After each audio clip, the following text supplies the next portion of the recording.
And welcome everyone to Sports on Tap. I am your host, Sean Duffy, live with my co-host, Rob Troutman, our technical director, Noah Jacobson, Dr. Hoops.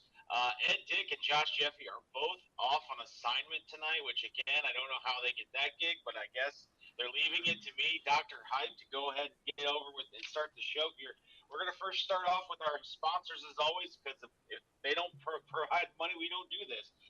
Start off first with Ray Felton, StateFarm.com. Go ahead and give him a call at 234-284-2996, and he'll be able to take care of all your home, auto, and life insurance needs. GV Artwork and Design. Go to gvartwork.com. Use our code ONTAP10 to save 10% at checkout. When you use that code, go ahead and pick up any of the great T-shirts and artwork that is there. Again, once again, it's gvartwork.com. And, of course, we're brought to you by RRT Productions. You shoot, we edit, you win. Visit them at rrt-productions.com, and they can give you a quote on your event, whether there is no event too small or too big for RRT Productions to handle. And our newest sponsor, Hand Built Leather Goods. Handbuiltleathers.com. Made by hand, built for life. They specialize in leather bags, clutches, journals, anything that can be covered in leather bound. Hand Built Leather can take care of that. And again, we thank them so much for their support. We are Sports on Tap. We are coming to you live on YouTube at our channel, Sports on Tap. We are also on Twitter or X, whatever you call it, Threads, Facebook, and Instagram. And we are thrilled tonight to be joined by Solon head coach Brian Wisniewski. Well, God, and I told you I'd screw it up, and I screwed it up even worse. Sorry about that, Coach. We are joined by coach of the Solon Comets. Just kind of touch base on this. It's his third season as Solon head coach. He has a 10-12 record overall. He was previously the defensive coordinator for the Solon Comets. Last year they finished 6-5, 3-2 in the GCC. They were the number 14 seed in the Division II Region 5, but they lost to number 3 seed Hudson. They are looking to bounce back, and this will be their last year in the GCC before joining the Suburban League National Division. Coach, thank you so much for taking the time. Thank you again for coming on the show. Yeah, thank you guys. I appreciate it. Coach, one of the things we want to talk about is kind of how last year feeds into this year. Again, we're starting a new year, but we got to kind of look back and see exactly how that season ended for you. So go ahead and talk a little bit about your 2022 campaign and what you've seen so far in the 2023 preseason. Yeah, so, we had a pretty senior-laden team last year. A lot of guys that, were entering, 3-year starter type seasons, returning our quarterback, our tailback, a lot of offensive linemen. So we had an experienced team last year. Like everybody, you're just hoping you can stay healthy, which we did for the most part. It bit us a little bit towards the end. But I thought we played well in most games. We were in pretty much every game outside of maybe one or two. And it's a tough schedule and a tough league. So, 8 of those guys have gone on now to play college football. So that's a really good thing for our program. You're proud of those guys, but it also means that the challenge next year is gonna be bigger when you graduate that many guys going to the next level. So that's kind of what we looked at it as a challenge. And every year is different, every team is different. So even the guys that are coming back that have experience, there's new dynamics to the team. And so some of those guys that maybe were role players, but good players on our team last year, now they're stepping into the leadership roles. Guys that were on our JV team last year that maybe, on another team or another year would have maybe played for us, played JV our JV team was 8-2. So, those guys are stepping into new roles. We did a ton of work about, building our team culture, our team leadership throughout the offseason. And we've seen that pay off here early on, but, now it's go time. Coach, again, thank you for taking the time tonight with us to speak with us regarding your upcoming season. Who are some of those players that we at Sports on Tap and really Northeastern Ohio needs to be aware of coming into the season for you guys? So we're returning a few starters, multi-year starters. Brian McQuaid, He'll be, he actually played a little bit during the COVID year as a freshman, but, started as a sophomore, as a junior, one of the better receivers in our league last year. He returns as an inside-outside receiver. Harley Barman's a 4-year player for us at safety, receiver. He plays a little quarterback for us too. We bring back our left tackle, Gavin Baisden, who's 6'5", 300-pound junior. So he started every game for us as a sophomore last year. So we're looking for him to take a jump. And then, kind of up the middle on defense, our middle linebacker, Shea Springer, who's one of those juniors that's now stepping into a leadership role. He was our leading tackler last year at Mike linebacker, and Max Thompson, who's our safety, who's getting some interest from colleges and in both lacrosse and football. Very Coach, nice. Thanks again for taking the time and joining us tonight. You scheduled 2 early Greater Cleveland Conference games because of your guys' whole switch in the Suburban League. Just kind of talk about your thoughts on it in order to get you guys ready for this season. Yeah, I mean, the scheduling process was kind of all over the place because, we were in the Suburban, and then it was like, okay, no, now we're going to be in the Greater Cleveland for one more year. So there was a little bit of flux there. And so that kind of had a little bit to do with the scheduling stuff. But, really, I think you're just looking for, good quality opponents that are going to get you playing your best football towards the end of the season. And so, we've got some tradition playing teams like Strongsville. There's some not maybe a proximity rivalry, but when you play a team for so many years, you kind of build into that and in the fans and communities like, those games. So that's, Strongsville, Shaker Heights. But really, how I feel about the Greater Cleveland Conference is every week is a battle, and it doesn't really matter who you're playing. You got to bring your A game against everybody. So it's no different that it's earlier in the year. Yeah, Coach, it's interesting because you start off with 4 away games. You start with Olmsted Falls, Strongsville, Shaker Heights, and Nordonia. Every game is tough. You get home games with Mayfield, Mentor, and Cleveland Heights next. But how tough is it for you, to start off with 4 away games to start the season?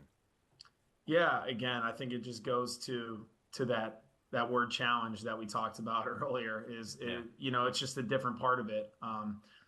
I tend to think that, our players are a lot more, they don't think about stuff like that maybe as much as we do, but they just want to play football. And, it's exciting for us because, we haven't played Olmsted Falls. So going on the road there week 1 with a great program like they have, I mean, that's going to be exciting for us. So we look at it as a challenge and hopefully something that we're up for. Coach, we've had a number of coaches on this year, and I believe it's the second year of this kind of accelerated preseason, so to speak, where it's hard to believe we're barely midway through August. You guys are starting week 1. Heck, we're going into week 1 this week. Is there anything that you've learned in these last couple of years with this accelerated program that you've kind of been able to enhance with your players to kind of get them ready? And as Rob mentioned, you guys are going into a heck of a schedule with 4 straight away games. Is it imperative that we're at the point now where obviously we're at, it's Monday, it's install day, we do that things, but like you guys have that routine down to a certain extent where you want that game week to look like?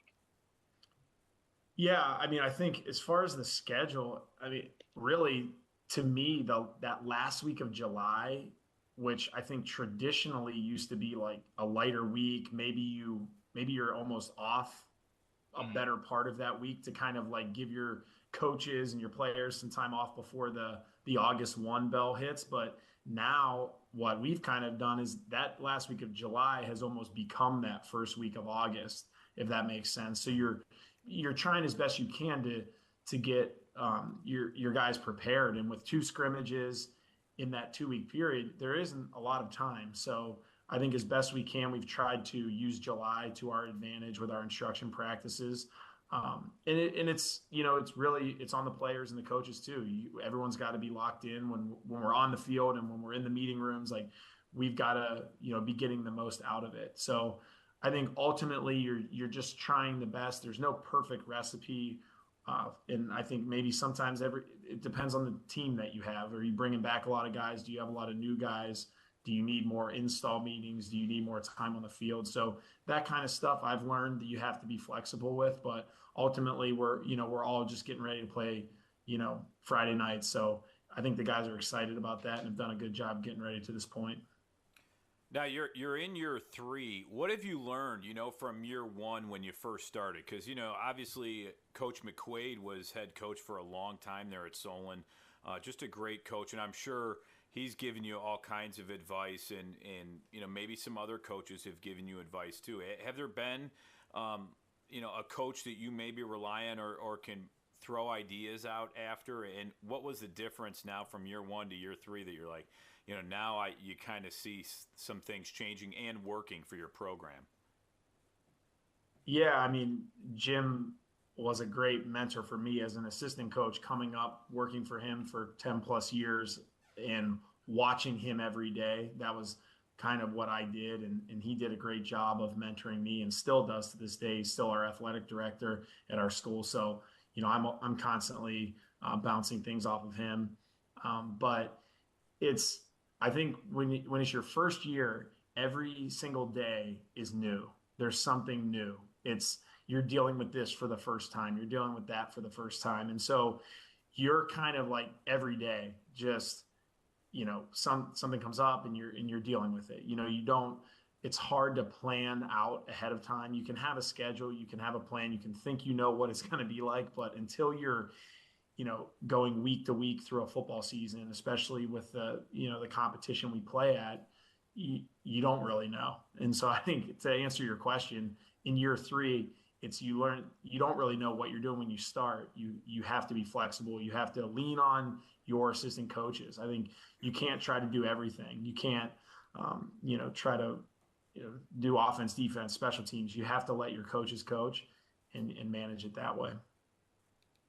Coach, it feels like the last few years that you guys have always had a bigger senior class this couple of years, but this year's senior class is like not kind of big. Just kind of talk to me about, some of the younger guys getting that experience last year and how motivated are you ready for these guys to step up this year?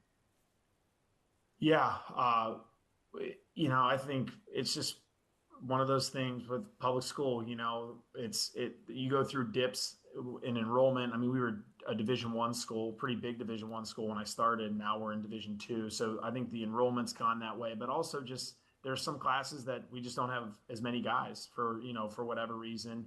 You can look at things like these guys were freshmen during COVID. We didn't really have a freshman season. I don't know, maybe we didn't retain enough guys that way, but whatever it is, I think, we just try to, the guys that we focus on what we have rather than what we don't. So I think we have a good amount of young guys that played last year, got experience, whether it was JV or some of those on varsity. And there is a motivation factor when you're in a smaller class, like, hey, I have to step up. I have to make plays because there's not 20 guys to my right and 20 guys to my left. It's on me. So I think our seniors have done a really good job of being self-motivated, taking ownership of the 2023 team. This is our team. And what's it going to look like? That's on us.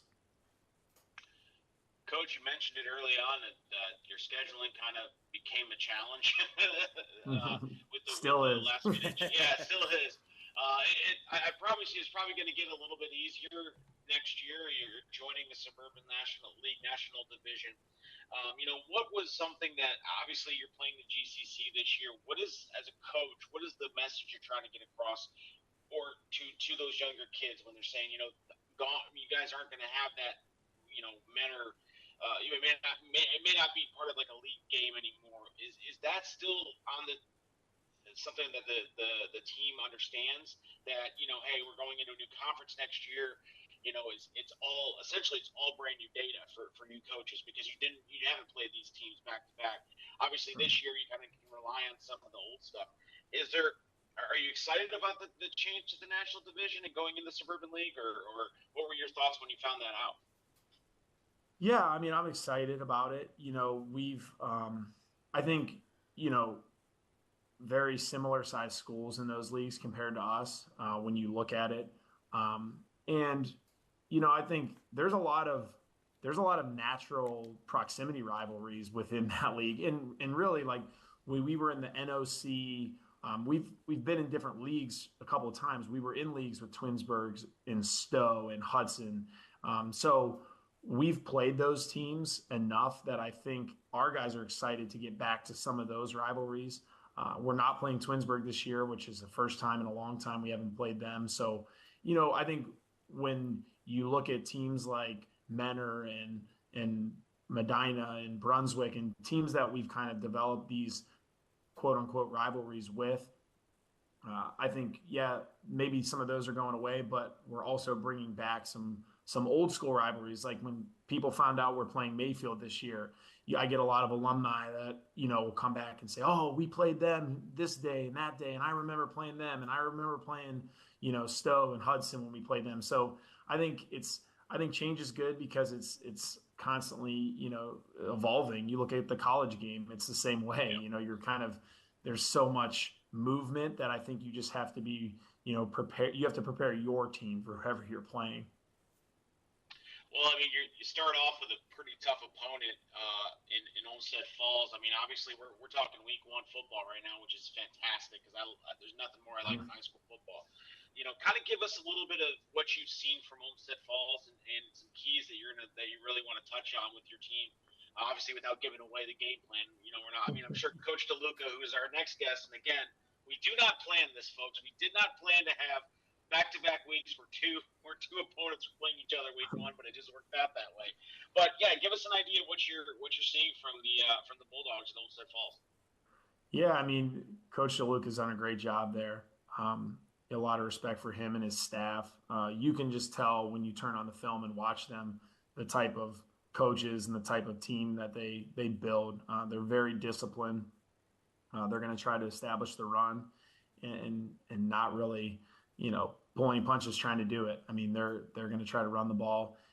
They give you, different formations and different looks to try to, gain advantages that way. So, I think from talking to Coach, just, me and him, and also just from, reading a little bit about and studying their team from previous years, it seems like they're kind of in a similar boat as far as they had a lot of really good seniors and guys that have been in the program for a long time that moved on. And now it's this challenge for the next group of, now it's our team kind of deal. And I've seen that in some of their preview stuff. So, they're going to be tough. They're going to be physical. They're going to play sound defense, sound offense, and good special teams. And it's going to be a big challenge for us. Is it tough week 1 when you don't have all that film because it's a new year? Or, I mean, are you able to go back and look at maybe a little bit of last year's film? It's different, different players and everything. So that week 1 is probably a little bit of a challenge when it comes to studying some of the film. Or do you look at some of the scrimmage film? Yeah, you do. I mean, it's this. I think it's the same for everybody. It's you try to, as best you can, go off of what, their identity maybe has been in previous years. You look at scrimmage stuff, you look at their personnel. But, sometimes at the end of the day, it's like going into a poker match, who's holding their cards kind of close to their chest. And I think everybody does that to an extent. But at the end of the day, you have to be who you are. You can't, do something completely different, or you would think so not. But, I think for the most part, it's really looking at personnel, looking at their identity maybe in previous years and trying to figure out that compared to scrimmages of maybe what they're going to give you in week 1. But you, more than any other week, you don't really know, when in week 2 comes along and you get that scrimmage film and a week 1 film from a team, you might look at the scrimmage film, but you're really looking at that week 1 film. Okay, this is who they are. So, week 1's different, but it's different for everybody. Yeah, I would think it would be a little bit of a challenge, but yeah, it is. It's a guessing game. You it keeps me up at night. You start thinking about, well, they might do this if they do that. Well, here's the thing: are you good at poker though? You mentioned poker. Are you a good card player? Yeah, I like to think so. Well, Coach, Coach, we're definitely looking forward to seeing what you have as far as your poker skills on Friday night against Olmsted Falls. We're going to be cheering you guys on and definitely following you guys throughout the season, and we wish you nothing but the best. We'd love to have some of your players on week in and week a couple weeks after good performances, or even just to talk on that. But we really appreciate you taking the time. It's busy. I know it's the first week. Yep. Last thing you want to do is talk to a bunch of chuckleheads on the podcast. We appreciate you taking the time, figuring it out, and we appreciate you coming on. I appreciate you guys. Anytime. Thanks, Coach. Good luck, and we'll talk to you during the season. Yeah, all right, take care, guys. Coach. Thank you. Thanks for having me on. Coach. Thank you. That was Coach Brian Wisniewski for the Solon Comets. They will open up their Week 1 season. Their Week 1. Rob, can you believe it? It's Week 1. No, I'm excited. We've been talking about this all summer. High school football, bro. We're talking high school football. It's crazy. And we've been talking about it for how long now? We've had a lot of coaches on, during the summer, and I think it's great because we can talk to them early. Now I know it's, how great is it to have Coach on with the Comets, especially now because it's getting busy. I was just going to make that. I was going to make that observation. We've had coaches on like mid-July, and you can kind of say, "Oh yeah, it's mid-July. We're feeling good. We're feeling good." And then we had Coach Wisniewski on, and he was basically like, "They're in game mode right now. Like they are game week ready. They're prepping up, and it's fun. And this is what's fun about Sports on Tap. This is what's fun about what we do here. And I'm going to go into Professor Hype just real quick. If you want to follow us, if you want to get the best sports, high school football sports coverage, you got to be following us on YouTube. It's perfect. Go to youtube.com, Sports on Tap. Click the subscribe button. Yeah, I got it on the screen right now. They could see it on the screen right now. It's elemental. It's elementary at this point, guys. This is where you want to come. We're going to have all the information you're going to need. But I cannot express this enough. We will be following these teams. We follow the Suburban League. We follow the Southwestern Conference. We follow the GCC and the Great Lakes Conference. I don't know. Name me a place on the internet. Name me a place anywhere that's covering those leagues week in, week out, talking football, talking good, clean high school football in Northeast Ohio. You got to be excited with the conferences because the conferences that we cover, they're around this area.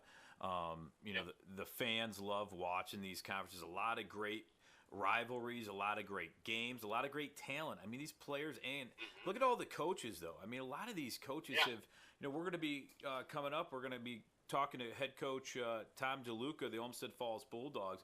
He's in his 11th season there. 11 years. I mean, that's crazy. I mean, we talked to Mahalik at Aurora. He's there, 23 years. I mean, some of these guys, they just love the game. They love coaching these kids in football. They've gone through a lot of talent. We're going to see how the Bulldogs are going to be without Rocco Conti because that guy, man, he was a beast. Yeah. I don't know how he did it. Rob, without further ado, let's bring on our next guest. He is the head coach of the Olmsted Falls Bulldogs. He's in his 11th season with a total overall record of 70-42. Last year, his team finished 10-3. They went 6-1 in the Southwestern Conference and they finished in runner-up. They were number 5 seed in the Division II Region 6. They defeated Toledo St. John's, number 4 White House Anthony Wayne, but lost to Avon in that final game. Coach Tom DeLuca, thank you so much for taking the time tonight to speak with us. We can't thank you enough for coming on the show. Thanks a lot for having me. Appreciate it. Hey, I like that setup there, Coach. Look at that. What are those? A lot of footballs cool behind? Or Yeah, I got to show you this. My guys made this. A couple of my players, so I put it up in my basement. I got a little workroom down here, but a couple of my players made this for me. The thing's awesome. So it really makes it that is impressive.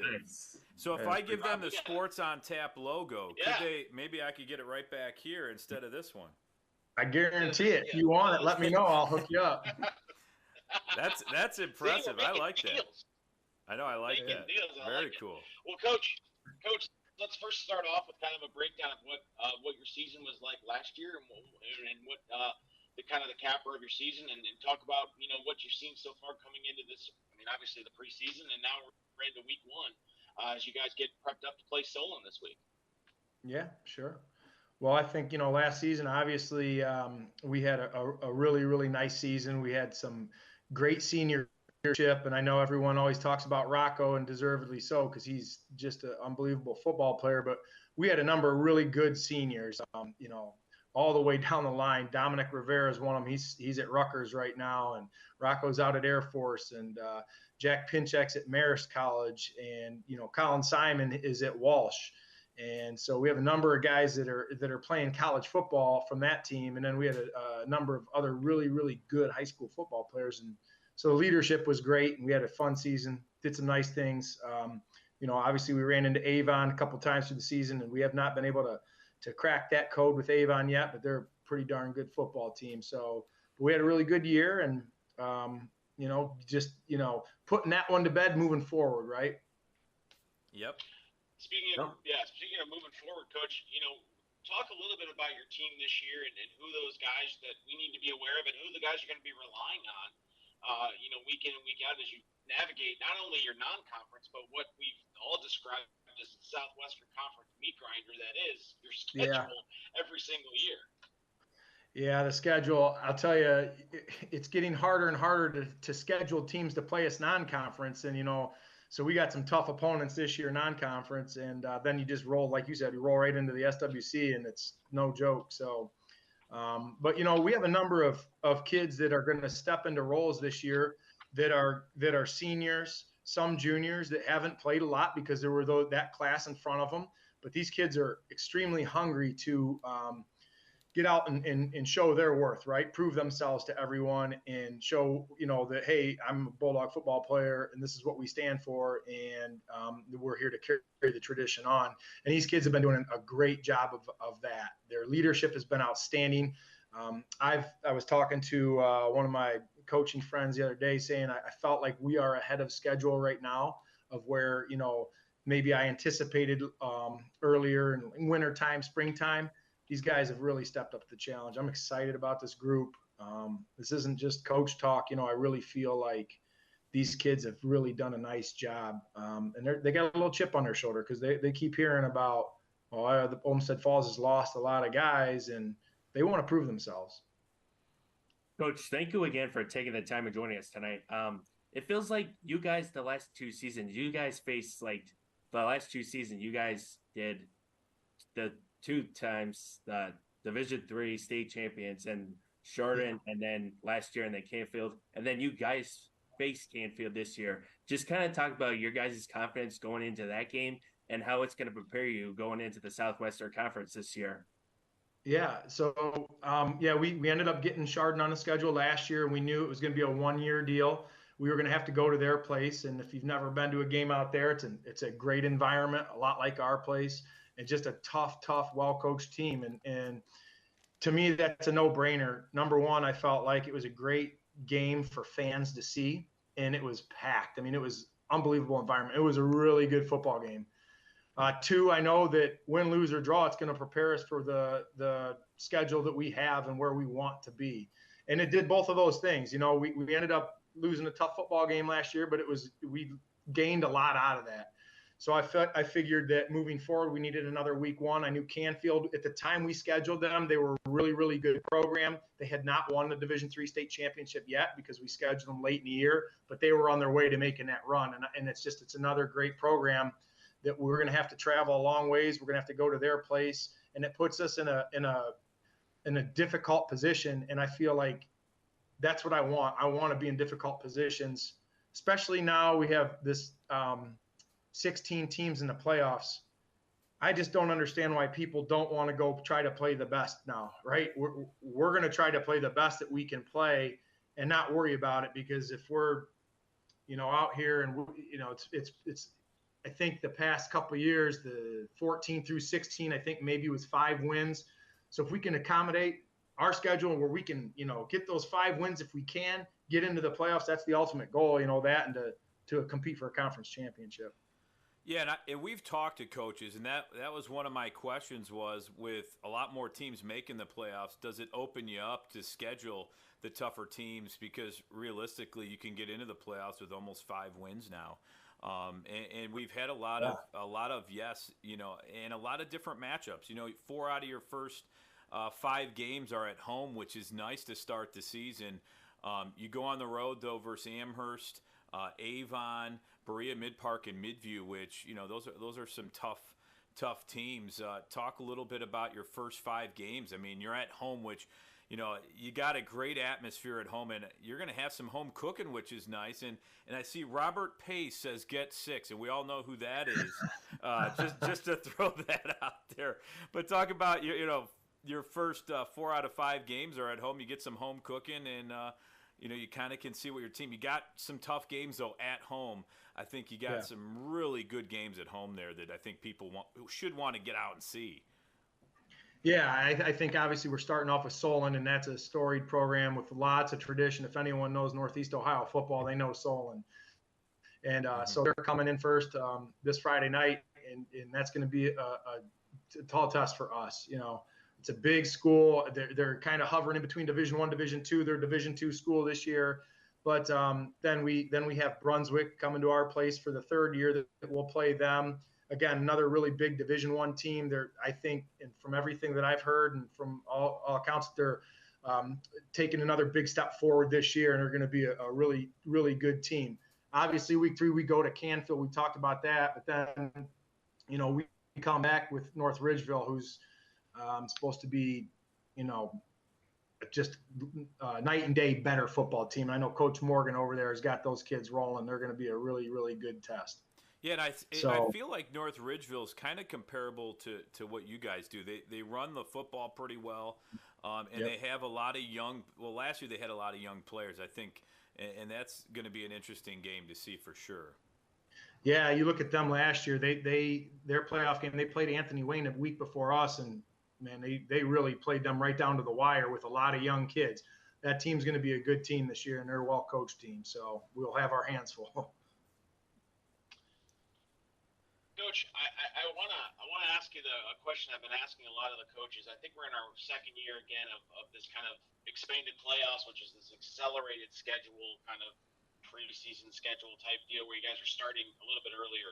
Have you found it to be you're kind of in the groove now as a coaching staff to kind of understand what your process is going to be, or are you still kind of figuring out the ins and the outs of the starting in late July as opposed to just taking you back to when I played football. We weren't even allowed to touch football until I think first or second week of August, and then you had 2 days, and then you had 1 scrimmage, and then you're off to the races towards the end of August. Do you find it that you've been able to kind of create a bit of a better routine for your guys, or is it still kind of a work in progress a little bit? Yeah, that's a great question. So when they started to expand the playoffs, and then this year they gave us extra time in May as well, where we were allowed to start in middle of May, start practices. As a staff, we discussed and felt that, it was important for us to continue to keep a similar schedule to what we had before. And our main reason was we don't want to burn our kids out. We don't practice in May. I don't want to interfere with our spring sports season. I think it's important for those guys to be able to focus on what they're doing in the spring. I don't want them to be overwhelmed with football. And then throughout the summer, we do our 10 camp days. And now you're allowed 3 extra days in July, and you can wear shoulder pads and all this and that, yada, yada, yada. And now that way teams are allowed to start full pads on the first day of 2-a-days. Well, we don't quite go that far. We just try not to overwhelm our kids with the time factor of it. And it's paid off for us, I feel like. We're fresh coming into the season. Our kids aren't burned out. And more importantly, at the end of the season, we start to pick up steam. And it's kind of been that way for us for a number of years. So I think that for us, it doesn't mean it's the right process for everyone, but for us, that's the right process. We've practiced 1 day of full pads, and we've done that each of the past 2 years. So we rarely go full pads. And my belief on that is if we're not physical in scrimmages or we're not physical in a game, then we'll put full pads on. And I like this. I like that because our kids practice fast. We go uppers usually, and we tackle on our feet. We don't dive. We don't, no one's going to the ground. We eliminate injuries. And I just think that our tackling has not suffered. We've actually done a really, really great job of tackling. Coach Pace actually has done an awesome job putting our tackle circuits together, teaching us his rugby style of tackling. So we do well with that. And so for me, the schedule, the process is staying the same. It hasn't really changed for us. We're keeping the same structure. Coach, your guys' starting quarterback, Jimmy Russell, he started as a sophomore last year, and now this year he's a junior, and he was in some of your guys' big games last year. Just kind of talk about the difference from his sophomore year and his junior year this year. Yeah, so I think Jimmy has taken even a greater step throwing the ball this year. He's really started to fine-tune his mechanics, I guess, if you will. I thought he did a really, really good job as a sophomore last year, keeping composure, being a good decision maker, and just handling himself in big situations. I mean, his first game was at Chardon.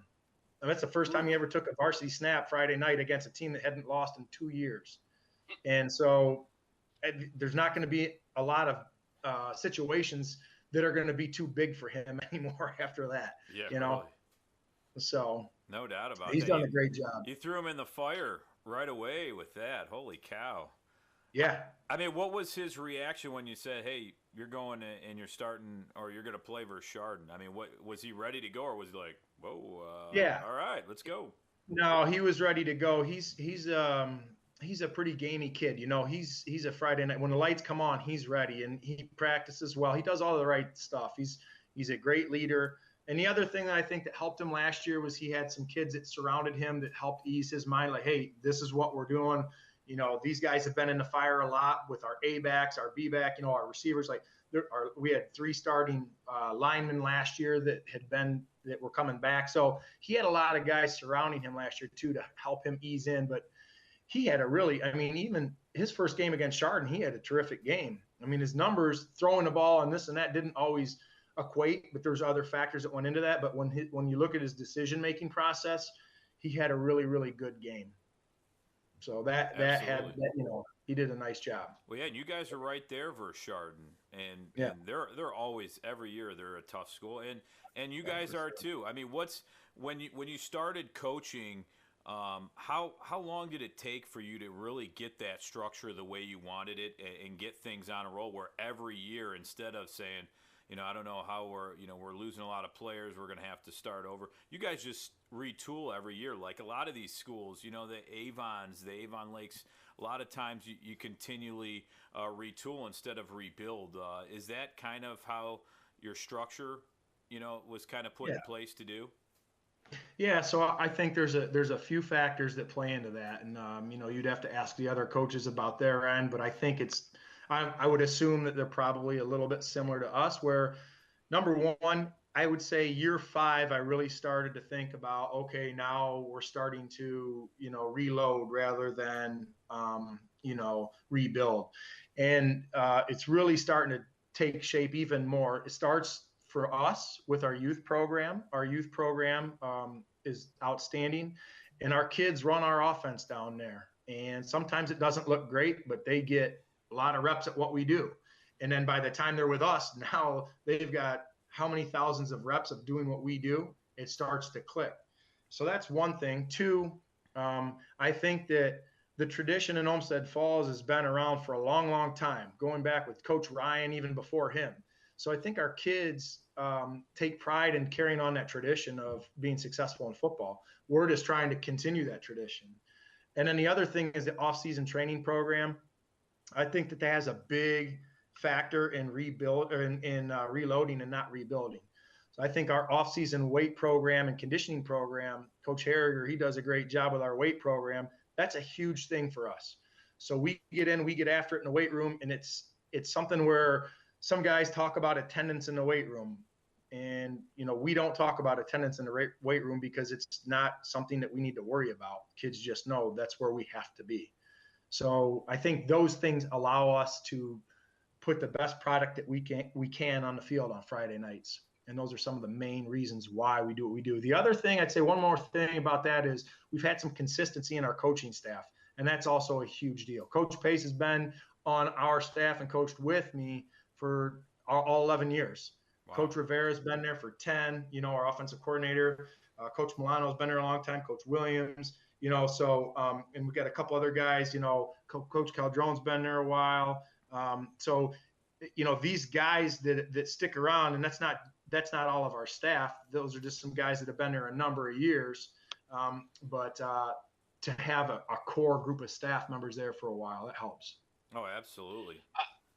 I'll tell you what also helps, Coach, just from a guy who's covered your team and been at a couple of your home games, is the atmosphere. I mean, I will put that atmosphere up there with probably the best atmosphere, one of the best atmospheres in Northeast Ohio, because it's loud, it's rowdy, but it's fun, and it's really fun to watch, and you really have a lot of community support in Olmsted Falls. They come out. I mean, you talk about closing, turn the lights out in town and come to the football game. That's what Olmsted Falls is on a Friday night when there's a home game. You can't find a parking spot anywhere because I've had to walk a couple. You just have to walk. Well, listen, I got very close to parking in someone's cornfield, and I don't want to. I'm sorry. That's all right. I really have to start finding the parking lot because I wasn't sure. It was dark, it rained, but I'm telling you, there wasn't a parking space to be had, and you could even see with I believe it was Avon that you were playing. Avon was just pumped up, and that's just that atmosphere is what we talk about in Northeast Ohio, but particularly this conference. This conference has been pretty stable, for most of your tenure. We've had a couple additions, a couple subtractions, but the main teams are there. Yeah. What is it about this particular conference and this particular, and touching on your guys' atmosphere that just really sells itself to football in competition?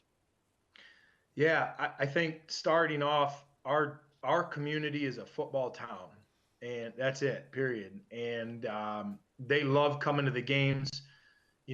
They expect us to put a good product on the field, and I feel very strongly about that, and I feel the responsibility to do that because, like you said, on Friday night, people go to the football game for a number of reasons, but it's just a community event, So it's just our kids know that. We have a little routine that we go through prior to walking on the field every Friday night. I won't go into all the detail with that, but one of the things that we do is we take a peek up in the stands. And every Friday night, it doesn't matter. Those are slam packed. Rain, perfect night. Maybe not a big game to everyone, but every game is big at our field and our stadium. And the fans are great. They're unbelievable at Olmsted Falls, and we have a great backing. As far as the conference goes, I think the tradition is so rich with our conference. For a long time, back when Avon Lake and Olmsted Falls were battling every year. Avon Lake was going to state finals. Olmsted Falls won a state championship 2000, and then Avon enters our conference, and they were in the state finals. They're in the semifinals every year, or every other year. They, calling it how it is. They've been on top of the conference and in our region the past 5, 6, maybe more years. So the traditions are rich in football. The towns, they love football. There's rivalries within our conference that make it fun. And it just, so in this little pocket of Northeast Ohio, there's a lot of good football, and people, want to see it. And it makes it fun, man. It makes it special, especially for the kids on Friday night. That's the best part. We play in so many big environments.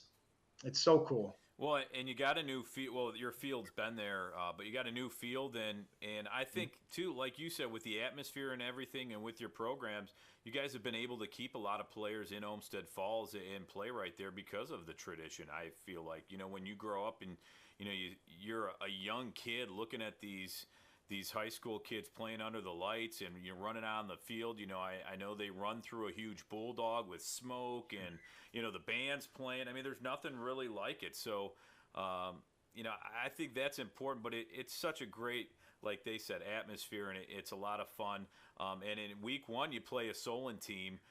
Not to get into too much detail, but when you look at some of Solon's players, who are some players on Solon that you guys have had some film on that you've seen so far?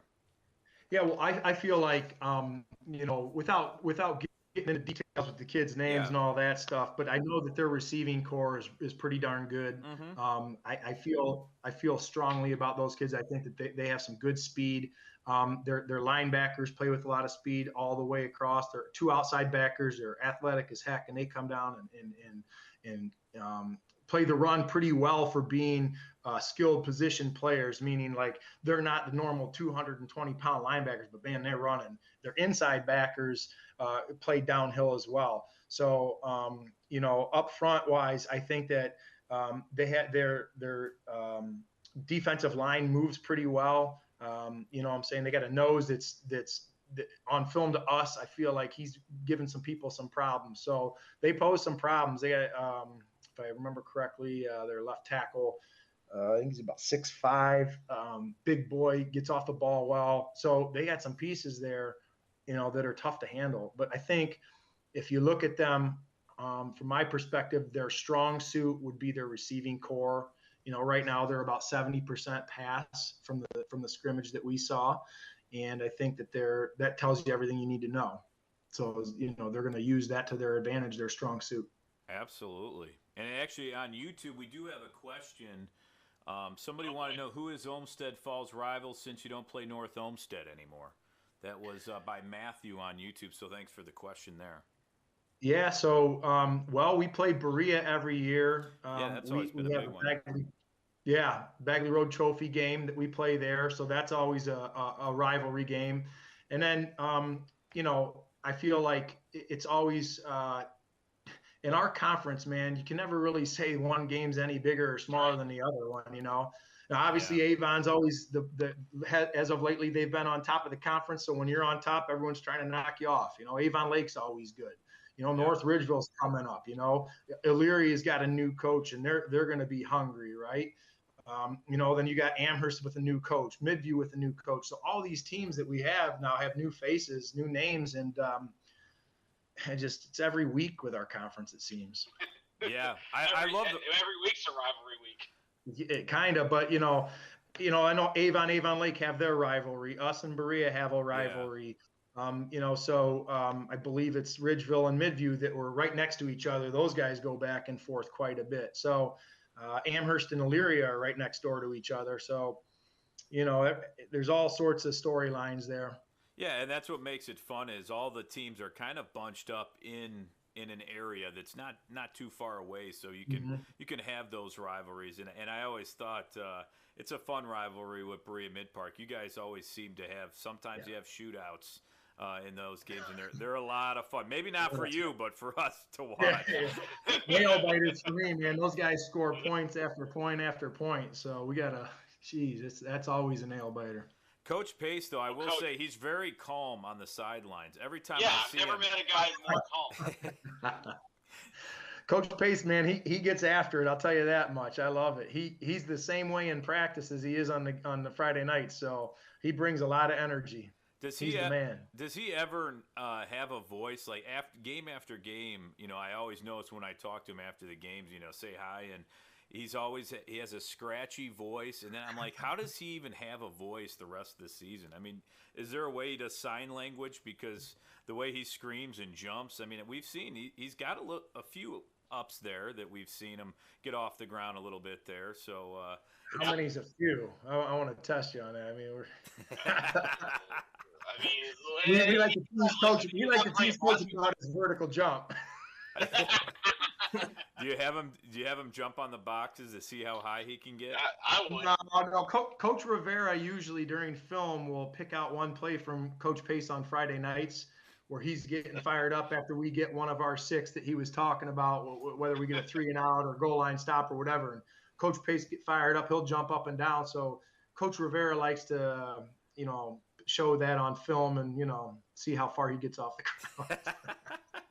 I mean, it's a heck of a time to watch as somebody who's on the sidelines. You just kind of you stand back and you realize, again, with taking the atmosphere and how big those games are, it's really cool to see how into it everyone is. And Coach, we can't thank you enough for taking the time. I know it's week 1. God, we were just remarking. I can't believe it's week 1 already. We're about to jump off this 2023 season.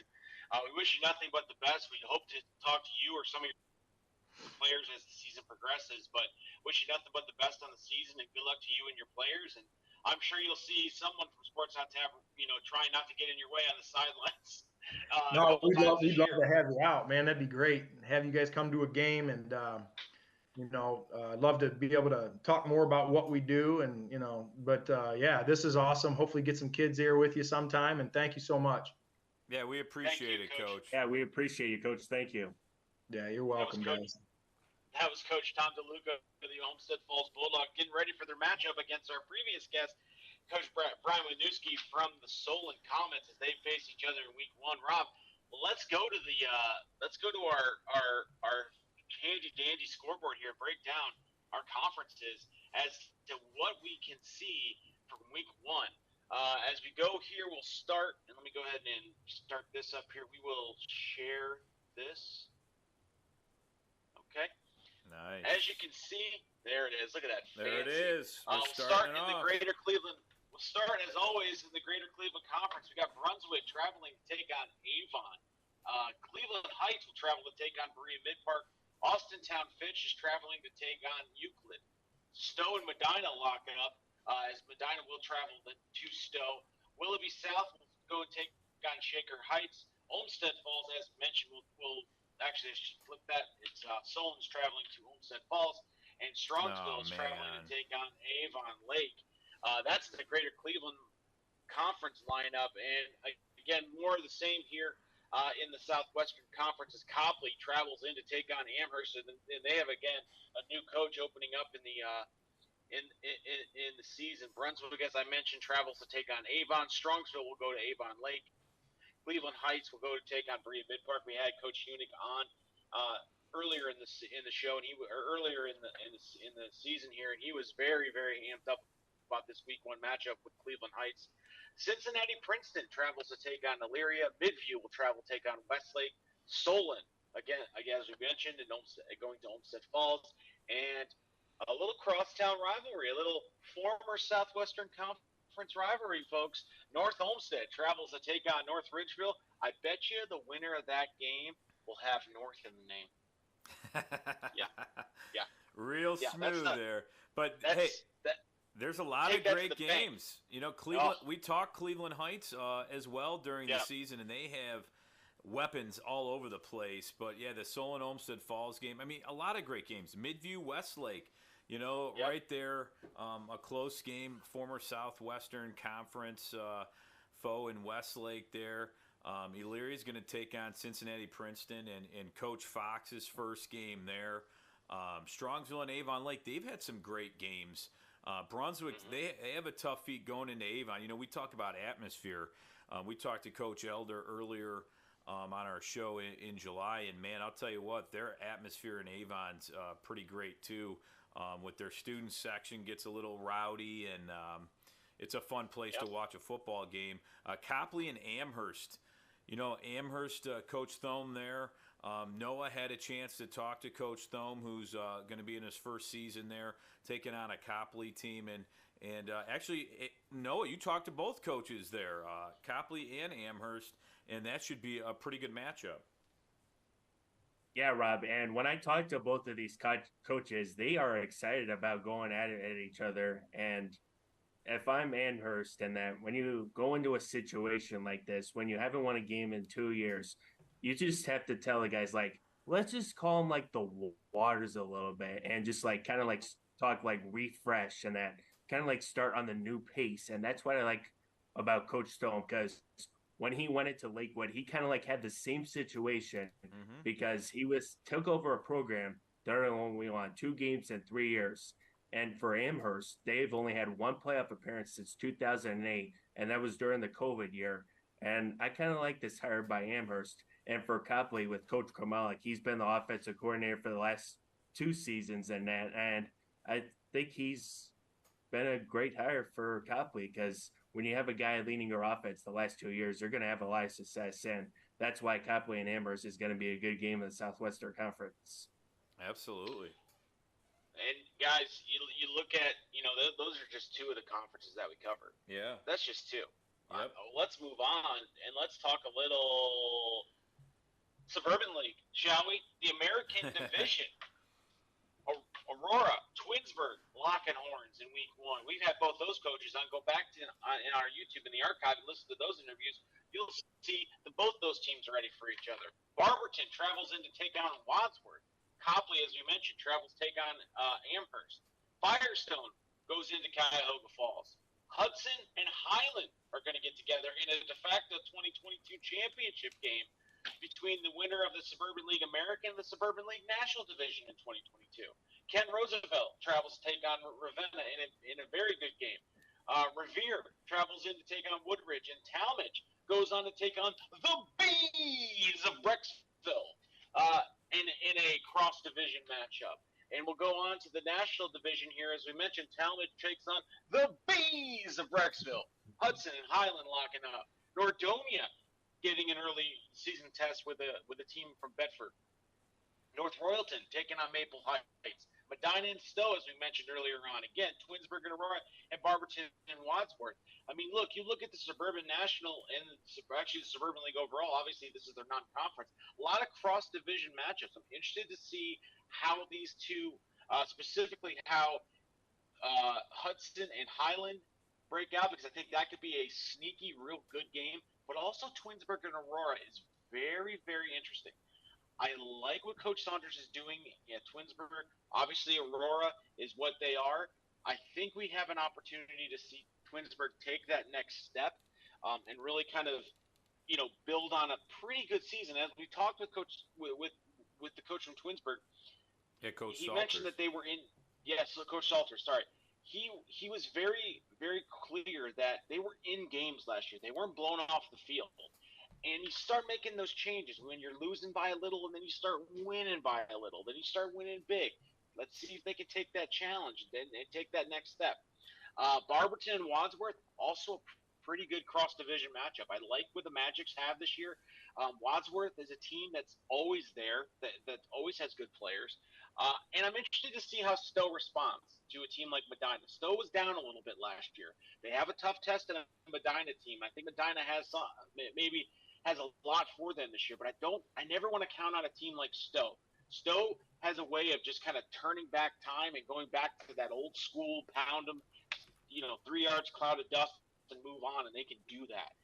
This is going to be interesting. So, again, the Suburban League has some cross-division matchups. There's some interesting non-conference. I like Nordonia and Bedford. North Royalton and Maple Heights are interesting matchups. But I'm really looking at the cross-division matchups here to kind of see where these teams are at early on in the season and where they can go as the season progresses. Finally, we'll get into the Great Lakes Conference. And, again, disregard the East and the West. It's just the Great Lakes Conference, but I split them up into East and West because I just wanted to. And you know what? It's my graphic, and until I'm told otherwise, don't tell me what to do. Yeah. So Buckeye travels in to take on Cloverleaf. Padua versus Holy Name in a Week 1 matchup. John Marshall versus Lakewood. Lincoln West taking on Normandy, and Gilmore Academy coming in to take on Valley Forge in all of their glory. Is the Great Lakes Conference. It is all non-conference, no cross-division matchups in Week 1. On the west side of things, we have Bay Village taking on Cleveland Central Catholic. Cuyahoga Heights will take on Fairview Park. In a very interesting matchup, Fairview Park in their last year in the Great Lakes Conference. Elyria Catholic in their last year in the Great Lakes Conference will travel to Liberty Benton. As we mentioned, the Eagles of North Olmsted travel in to take on the Rangers of North Ridgeville. Paynesville Harvey travels in to take on the Pirates of Rocky River. And Midview will take on the Demons of Westlake. Guys, that is Week 1 in a nutshell, and I'm interested to see again this North Olmsted and North Ridgeville game. So much so, do we dare, fellas? I think we have to. I think it's time. I think we got to. I think we have to. One of the games that we will be covering, yours truly, Mr. Sean, Professor Hype Duffy, will be prowling the sides of North Ridgeville's high school football stadium on Friday, covering the North Olmsted North Ridgeville game. I will be there to cover it in all of its glory because we've heard a lot of talk from all these Southwestern Conference coaches, Rob, and they've all had the same consensus. This North Ridgeville team is on the come. And they are a team that people are not necessarily they're not sure what they're going to have, but all indications are North Ridgeville might be a tough out this year. Well, Coach Morgan's done a great job really getting that program to believe, and they had a young team last year and they competed in the playoffs. They almost pulled off an upset in the playoffs, and they have a great running game. Remember their freshman Zach Barnhart was there. He's 1 year later now. I think they have a great offensive line because they were protecting the quarterback, but they also had a solid running game. A lot of players coming back this year.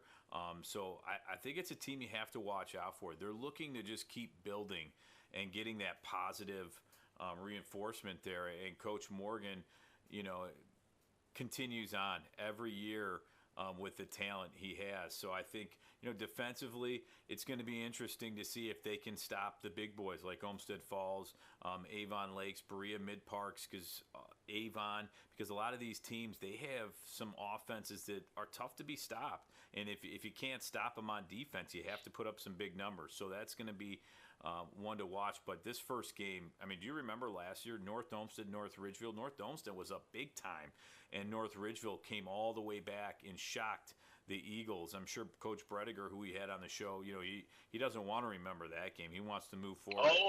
And get. But he did. I know. He did. He made mention of that. That's been numero uno on the Eagles on the in the bulletin board in the locker room. Remember what happened in North Ridgeville? Yeah, that's something that you can point to every year. That's true. That's a good point. That's left on the bulletin board saying, hey, remember this? We can't have this happen again. Coach Bredinger does a nice job as well with the Eagles. They're gonna have some offensive weapons as we went through their team. That's a great matchup, and I think you're gonna have a lot of fun at that one. Noah, where are you headed to, my friend? Well, Rob, I will be heading down I-71 where the Cleveland Heights Tigers come into the Greater Cleveland Conference after winning the 4 straight Lake Erie League Conference championships. Man. They are taking on the mighty Berea Mid-Park Titans. Guys, this is going to be a great game in Berea. When you talk about Cleveland Heights, the last few years, their players, they got Brandon Caesar, the defensive end, who's got big, enormous numbers, and he's only a junior. And you got their running back, Marquise Davis, who is the #1 running back in all of the state of Ohio. And he's also got big-time offers in that. And when I talk about Berea Mid-Park, they also got 3 guys that are committed to big Division I schools. They got Austin Clay, their wide receiver, who committed to Bowling Green. They got Devin Sahursky, who committed to Cincinnati. And they got Andrew Hancock, who committed to Virginia Tech. And when you talk about this game with these guys, this is going to be a game that's going to come down to the trenches, into the end. And that's why I'm looking forward to this game down in Berea. Well, you better have your phone charged up. You better have a power pack, because I think there's going to be some big numbers at that game. I think the offense is we know what Cleveland Heights and Berea Mid-Park both offensively can do. They like to put up big numbers. Hopefully your fingers are going to be going like this. A lot of are you going to do some thumb workouts before the game? Because it's going to be a fun one. That's for sure. Yeah. And I've just been handed a piece of paper. Rob, I can't read it very good. Where is our intrepid reporter Josh Jeffy going to be this week? I believe he's going to the Medina game. Is that correct? Or am I wrong? He will be heading to Highland, where the Hudson Highland.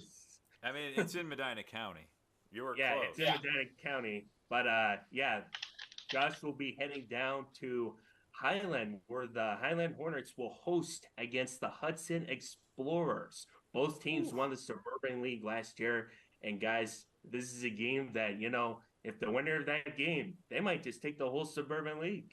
That's very true, and it's very, very true, Noah. That's true.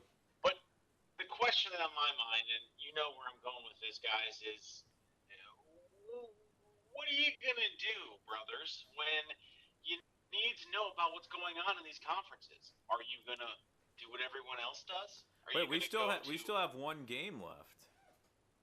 You do? Yeah. Who? Yes, we do. Who's going to? I'm venturing out of my house. Is Rob Troutman Dude.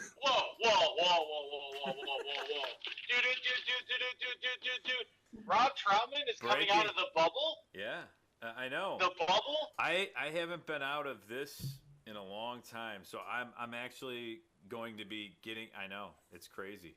I wanted to tell Coach DeLuca, to get ready because we're about to have a party. We're gonna have a party.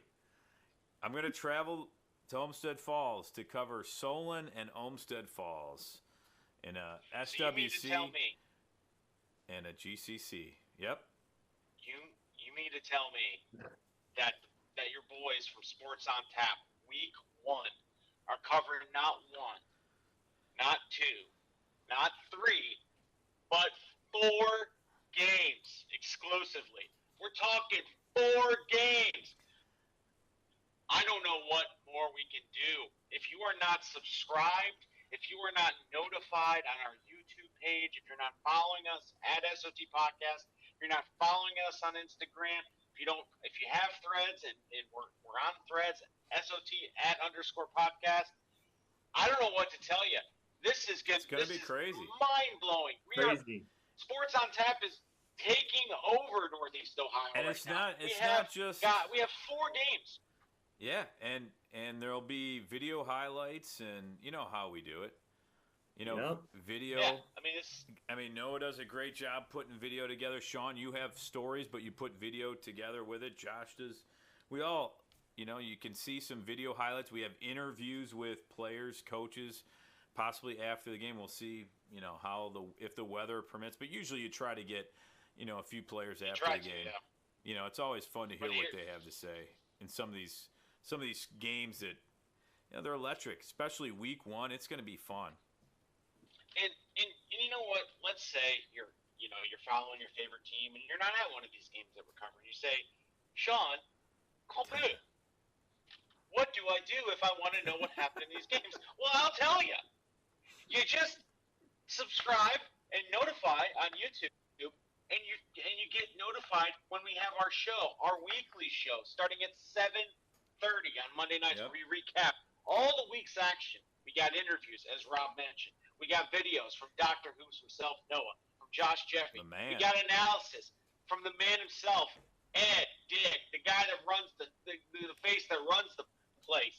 And on top of that, we're going to have all kinds of good stuff for you to come. So if you're not following, if you're not on the bandwagon, if you're not here rolling with us, and guess what? You're going to get rolled over, son, because you're going to miss out on the very best coverage in Northeast Ohio of high school football. And I'll even throw in the kicker, you're also missing out on the very best coverage in Ohio of Ohio high school hockey. And we do have some, obviously we have Ed's it's Sports on Tap's Power 10 that happens, week 4, I think, is when we do that. Yes. So we'll do that this 4, year. week 5, we also are going to remember to follow us on Twitter at SOT Podcast, because every week we're going to pick our player of the week, in which nominees, we're lucky enough that we have, and I'll put his information up here, Ray Felton at State Farm graciously bought gift cards. So whoever the player of the week is, they get a certificate from Sports on Tap, and then they get a $25 gift card to Chick-fil-A, which, man, that sounds pretty good right about now because I haven't eaten dinner yet. But we want to thank Ray Felton, State Farm. I mean, he has done so much. He loves high school sports. You don't have to be located in Hudson to, have him as your auto insurance or home insurance or life insurance, any of that. You can just go to rayfelton.com and tell him you saw him on Sports on Tap and you'd like to talk to him, and just talk to him. I mean, he's a great guy. He'll help you any way he can. And even if you don't go with him, he still will help you. He's a great guy, and I want to thank him for doing that. So the player of the week, hopefully we get votes on Twitter, and you vote for your favorite player every week, because there'll be a prize at the end, and we're lucky that Ray Felton State Farm helped out there. Absolutely. Thank you so much to Ray Felton State Farm. If you want to follow him, give him a call at 284-2996 or at rayfelton.com. We're going to go back and go over all of our sponsors, GV Artwork and Design at gvartwork.com. Use our code ONTAP10 to save 10% on your order at checkout. RRT Productions, that's rrt-productions.com. We shoot, we edit, you win. And our newest sponsor in Canada, we're so excited to have them on as part of on the show and as part of our sponsorship group. It is Hand Built Leather Goods, handbuiltleather.com, made by hand, built for life. Guys, it's week 1. Can you believe it? We're going to be busy. We're going to be busy on Friday night, but you better come with your A game come Monday night, okay? I want a full squad. I need Josh Jeffy back in. I need Ed Dick back in. I need Dr. Hoops himself ready to roll. And I need our technical director, Rob Troutman, fresh back in the bubble. He only gets out of the bubble once a year. He's doing it week 1. I can't believe it.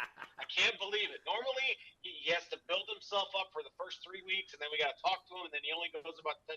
He's actually going to Olmsted Falls. If you see Rob at Olmsted Falls wearing the Sports on Tap swag, make sure you give him a hey, what's up from me. But other than that, you know where to come. You know where to find us. That's right. We'll see you guys next week for our week 1 recap of the high school 2023 high school football season. On behalf of our technical director, our executive vice president, our executive producer, Rob Troutman, Dr. Hoops himself, Noah Jacobs, our 2 assignment folks, our technical assistant, our executive vice president of social media, and Josh Jeffy, our technical assistant, and the face that runs the place. Go ahead. My colleague, my cohort, my compadre, Edward Dick, also out on assignment this week. Rob, what? Speak of Josh Jeffy. He just said, I'm ready. Make sure you buckle up. And then actually, Coach Pace, I'm working. He's working on his vertical.